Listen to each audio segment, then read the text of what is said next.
கன்னியாகுமரி விவேகானந்தர் மண்டபத்தில் 3 நாள் தியானத்தை நிறைவு செய்தார் பிரதமர் மோடி. திருவள்ளுவர் சிலைக்கும்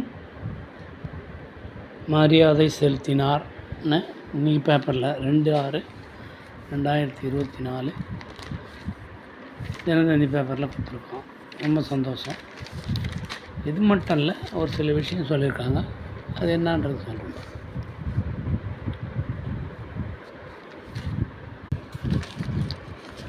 திருவள்ளுவர் சிலை பீடத்தில் பொறிக்கப்பட்ட திருக்குறளை வாசித்த பிரதமர் மோடி.